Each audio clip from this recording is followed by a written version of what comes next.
Alright guys, we're back for another brew day. Here we are heating up to my first mash step. Then I'll put the malt pipe in. The first mash step is 110 degrees. The pump's on, it's taking just a few minutes. The water was only at like 70. So I'm going to dump the mash pipe in it and we'll start mashing in here in just a second.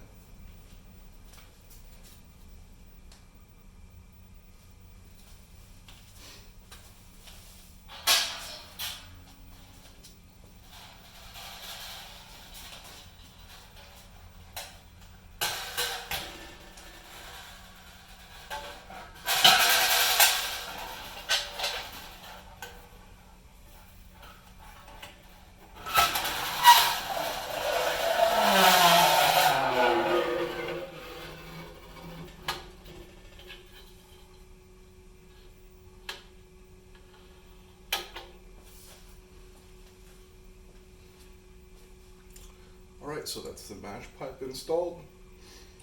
Drop back down to 109, come into 110. If anyone has anything they want to see, go ahead and comment below and I'll be sure to include it next time, or any questions, I'll happily answer them. Thank you guys so much for watching, and we're about to actually get started.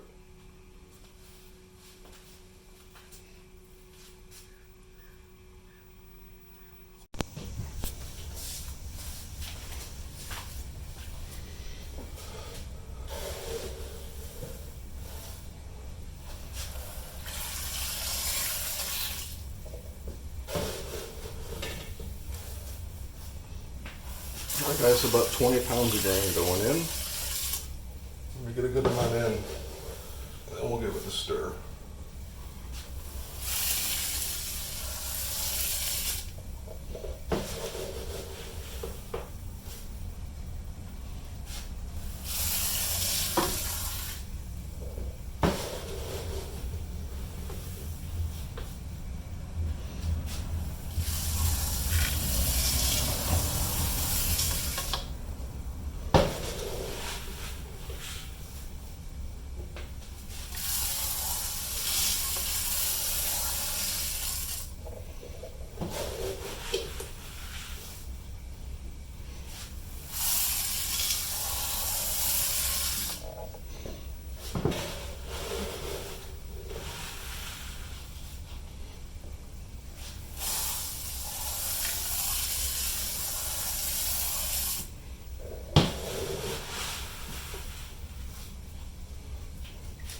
And it's important to give this a really good stir. When you do start stirring, just want to make sure that everything gets mixed in right. There's no clumps or dough balls or anything like that. So, trusty mash paddle.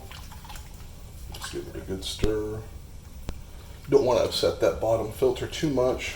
Just kind of, at this point, gentle. Just make sure everything's mixed in. All right. Keep on going in.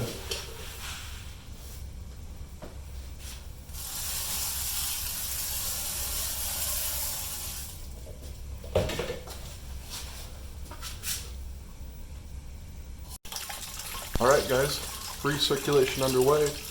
I increased the mash volume a little bit just based on my experience last time, whether that was a mistake or not is yet to be known.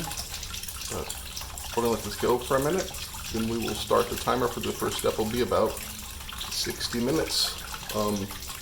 Everything went really smooth mashing in. Just get your grain crush right. Hopefully my grain crush is still good. And yeah, let's make some beer.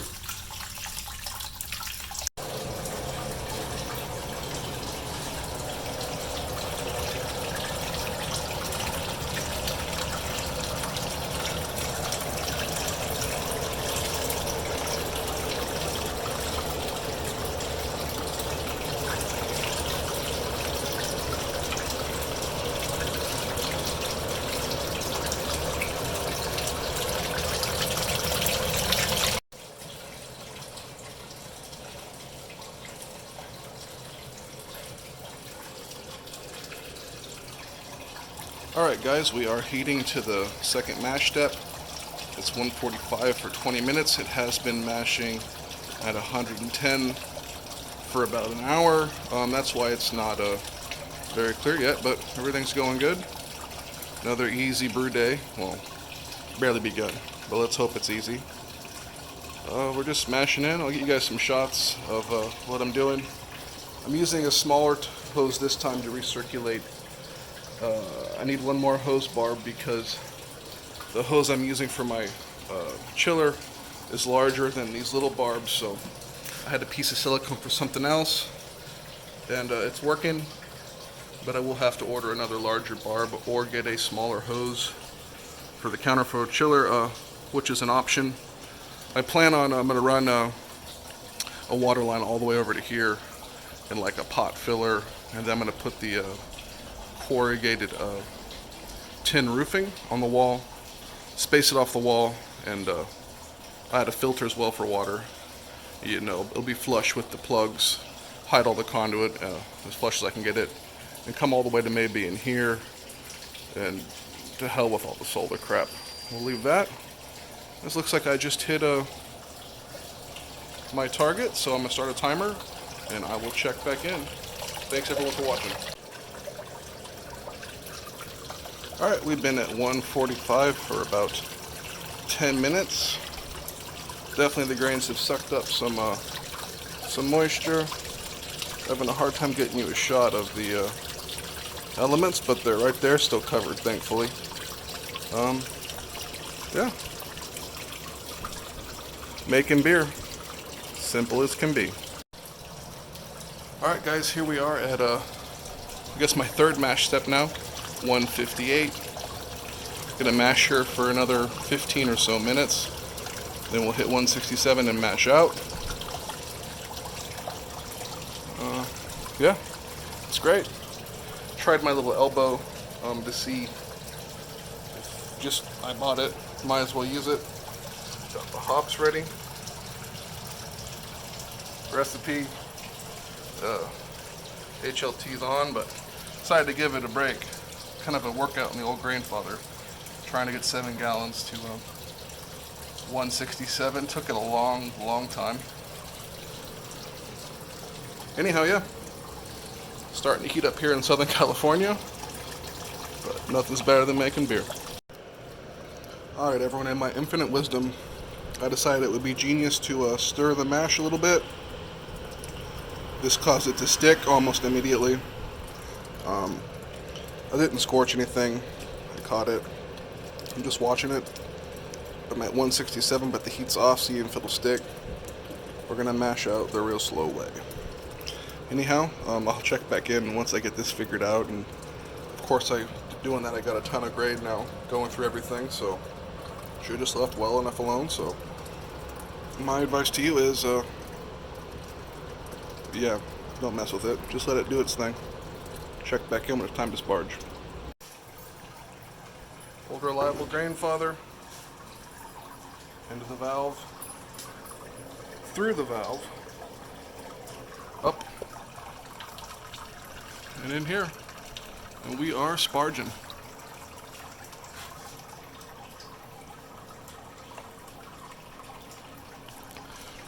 So I got my mash to unstick. It was actually pretty simple. Just had to kind of play with it and be careful. Apologize for the steam and the crappy camera work. Might turn on the Brewtools pump. Right now I'm just sparging out of the grandfather's pump. We'll see how that goes. Alright guys, just got done sparging. Now we're going for the boil. This electric hoist is a must. Super easy.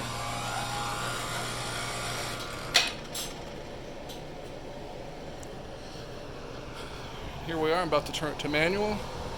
A little over on my water volume, but not by much. Let's get going. Alright guys, we're just about to boil. Any minute now. Gotta keep your eye on it so it doesn't boil over. Chiller is connected. Draining. Not on, obviously, but it'll be time soon. and we're just starting, almost at the hop break.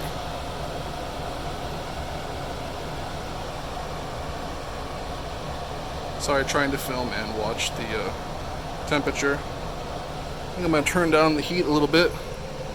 We're just going to hopefully ease into it. We'll see how that works. Alright guys, 60-minute hop edition. 1.5 ounces of Tet 9, or however you say it. Here we go.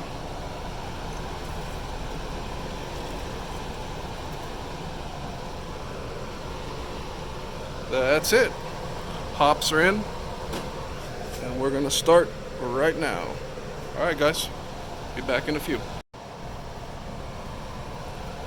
Alright guys, we're back. Almost at the 20-minute mark. About to do another 1.5 ounces of Tet 9. Hope I don't offend the German people. And the boil here in just a minute. Just watching the clock run down. I gotta let you peep the sight glass again. Gotta love it. Here we go. 20-minute edition. Hop drop done. Check back in a few. Thanks for watching. Alright, at 10 minutes we're dumping in some yeast nutrient in a whirlpool tablet.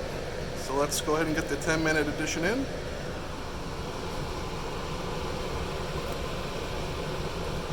There we go. Danger, it's hot. 10-minute edition in. One last hop edition, and it's time to whirlpool and chill this thing down. Check back in soon. Alright guys, time for the 5-minute edition. Excuse my sausage fingers. 1.4 ounces of Tet 9 going in. And that's it. Last hop edition, 5 minutes left in the boil. Might bump the counterflow chiller one more time just to kind of make sure it's clean. And everything is looking awesome. Everything worked out. I'm probably going to demonstrate the CIP at the end of the video, so stay tuned for that. Just follow me along in order. I would appreciate it. And yeah, I'll show you guys at least the way I'm CIPing. This is my second time doing it, so I'm by no means a pro. But this is what you could expect if you had one. Thanks a lot.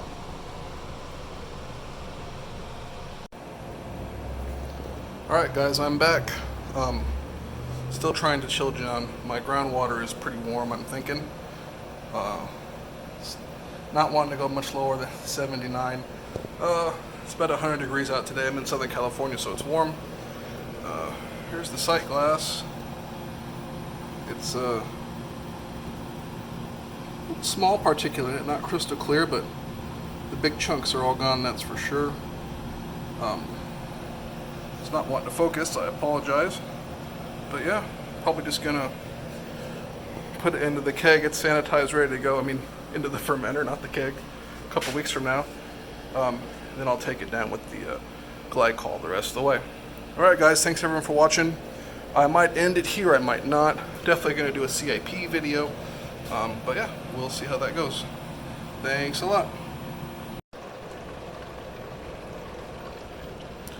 Alright guys, I decided enough's enough. Best I can do is run 74 with the water temperature, so we're transferring into the fermenter.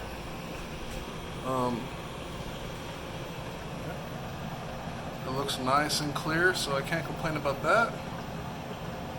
Sight glass is real handy. The drip tray works good too. Caught that mess I made when I unhooked, and happy as can be. So all that's left now is to pitch the yeast. This was a California common ale. Supposed to be kind of light in color, but it's not looking that light as I wanted. I'm gonna ferment it on cable car. I think that's an imperial yeast strain. I could be wrong. Kind of tired right now. Woke up early.